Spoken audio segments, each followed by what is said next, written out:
کہ جن کے بارے میں آپ یہ ساری محبتوں کا فرما رہے ہیں کہ یہ سب کچھ لکھا ہوا ہے، سب کچھ ہے، انہیں کے بارے میں قرآن کی آیات بھی کہیں؟ یہ سارے واقعات، خاص طور پہ نماز پڑھنا اور محبتوں کا اظہار، یہ سب چیزیں ہیں حضرت زہرا کی ناراضگی سے پہلے، اور وہ ہوا ہے نبی کی رحلت کے بعد۔ صحابہ کرام اور خلفائے راشدین پہ میں آیا ہوں۔ صحیح۔ قرآن مجید میں سورہ سجدہ، سورہ آل عمران، سورہ الفتح، سورہ توبہ، سورہ حشر، سورہ مائدہ، سورہ احزاب اور کئی جگہوں پر صحابہ کرام کی فضیلت بیان ہوئی ہے۔ بے شک۔ اب حضرت علی نے رضی اللہ تعالیٰ نے خطبے میں کہا اس امت میں بہترین افراد ابو بکر اور عمر ہیں۔ یہ محمد الکینی اصول کافی کے ترجمے الشافی میں ہے، آپ کے اس میں ہے۔ حضرت علی رضی اللہ تعالیٰ فرماتے تھے ہم نبی کے ساتھ ہیرا پہاڑی پر تھے، اچانک پہاڑی ہلنے لگی، حضور صلی اللہ علیہ وسلم نے فرمایا رک جا، تجھ پر نبی، صدیق اور شہید کھڑے ہیں۔ حضرت علی نے حضرت ابو بکر صدیق کے بارے میں فرمایا ان کی اتباع کرنے والے کے لیے نجات ہے، ان سے عداوت رکھنے والا کافر اور ہلاک و برباد ہونے والا ہے۔ نواسخ تواریخ میں معروف شیعہ مورخ احمد بن ابی یعقوب لکھتے ہیں،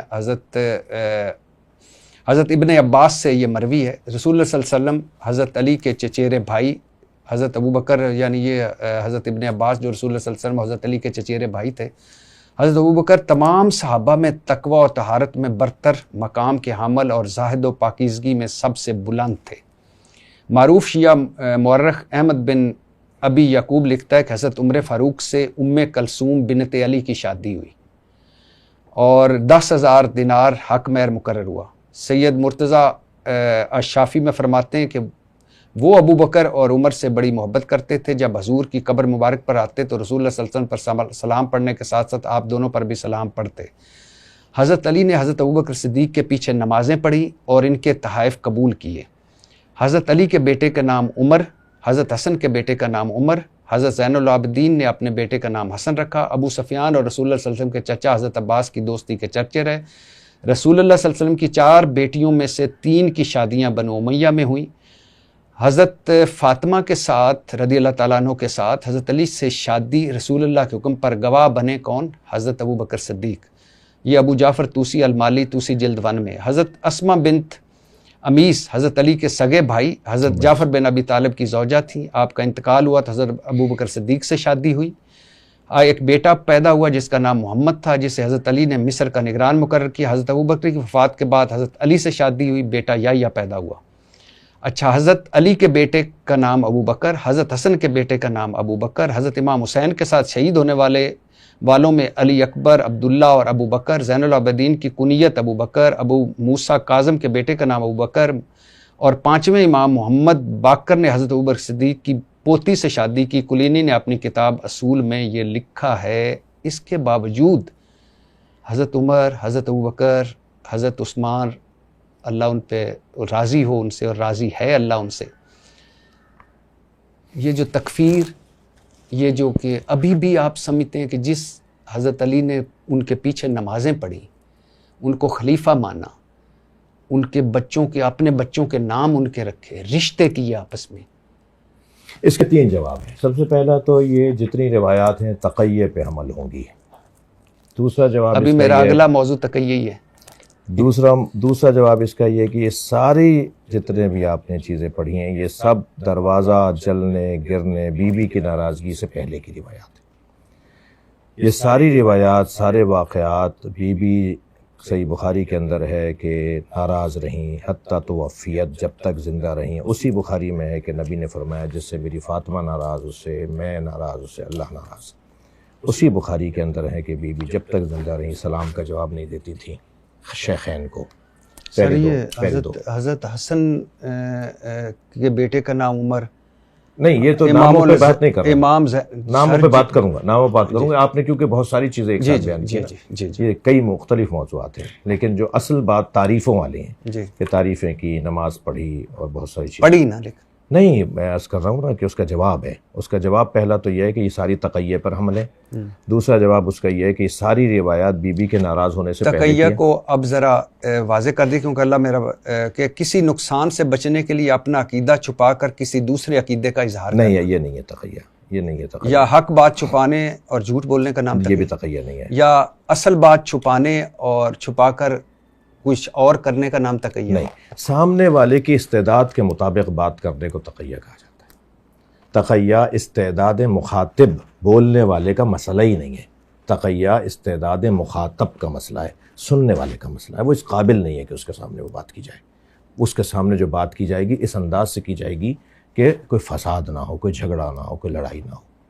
تقیہ اسے کہا جاتا ہے، جھوٹ بولنے کو نہیں کہا جاتا۔ اب وہ لفظ ایسا انتخاب کریں گے جو جھوٹ نہیں ہوگا، وہ سچ ہوگا، صحیح ہوگا، مگر سامنے والا اپنی مراد لے گا اور آپ اپنی مراد لیں گے، اسے تقیہ کہا جاتا ہے۔ تقیہ اللہ کرتا ہے، تقیہ رسول اللہ کرتے ہیں۔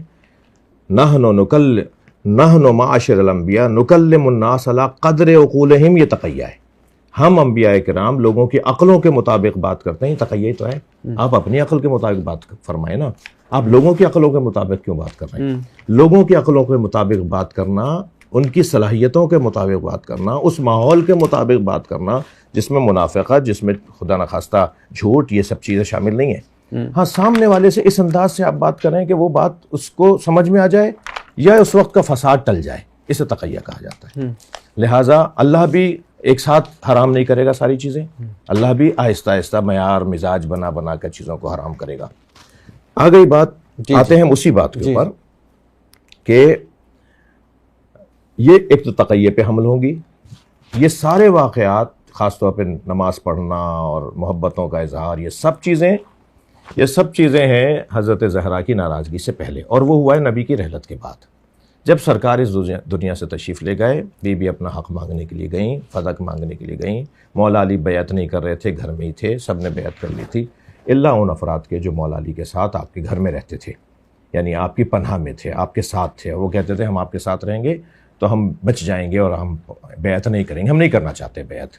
بڑی تعداد نے بیعت نہیں کی، اور بعض جن صحابہ نے بیعت نہیں کی وہ بھی تو صحابی تھے، اور کلہم عدول اگر ہے، اور اگر قاعدہ یہ ہے کہ اگر کسی ایک صحابی کے پیچھے بھی اگر آپ رہیں تو آپ ہدایت پا جائیں گے، تو سب نے تو بیعت نہیں کی، ٹھیک ہے۔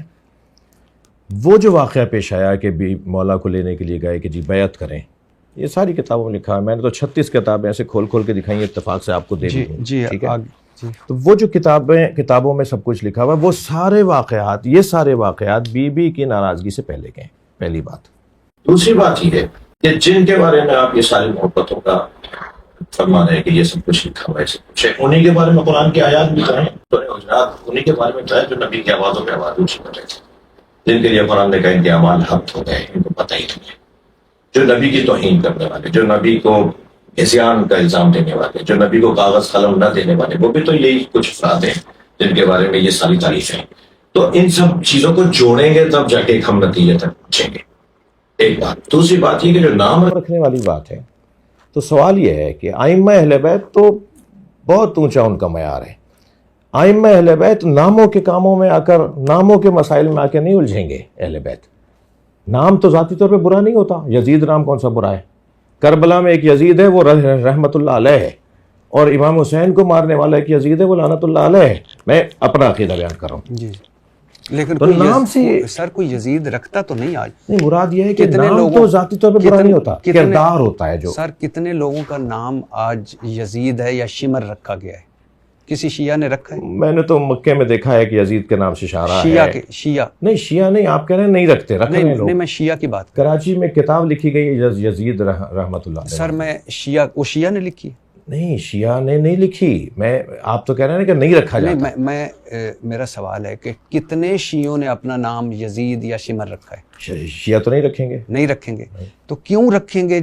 حضرت علی کے بیٹے کا نام عمر، حضرت حسن کے بیٹے کا نام عمر، حضرت زین العابدین نے اپنے بیٹے کا نام۔ یہ کہاں سے طے ہے کہ حضرت عمر ابن خطاب کا وہ نام ہے؟ یہ کہاں سے طے ہے کہ وہ حضرت عمر ابن خطاب کا نام ہے؟ حضرت ابوبکر ابن قحافہ کا نام ہے وہ؟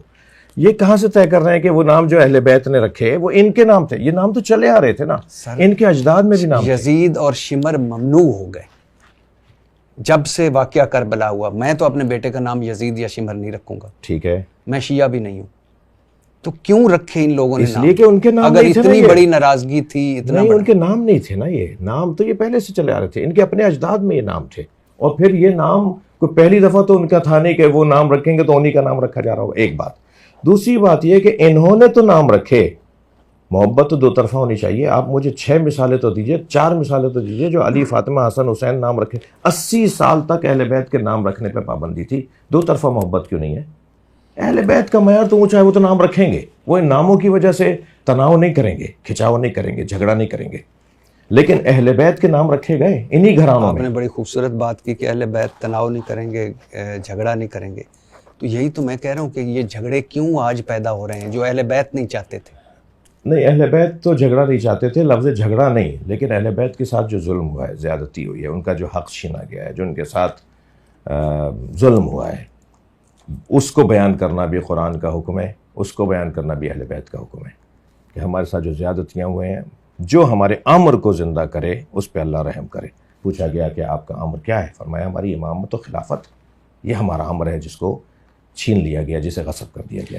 سر میں آپ کے ساری باتیں, اہل بیت ہمارے سر کا تاج, پہلے بھی کہہ چکا ہوں, لیکن کیسے ہو سکتا ہے کہ سر میں اپنے بیٹے کا شیعہ نہ ہو کر یزید اور شمر نہیں نام رکھوں گا, کیونکہ وہ میرے اہل بیت کا گستاخ ہے, قاتل ہے.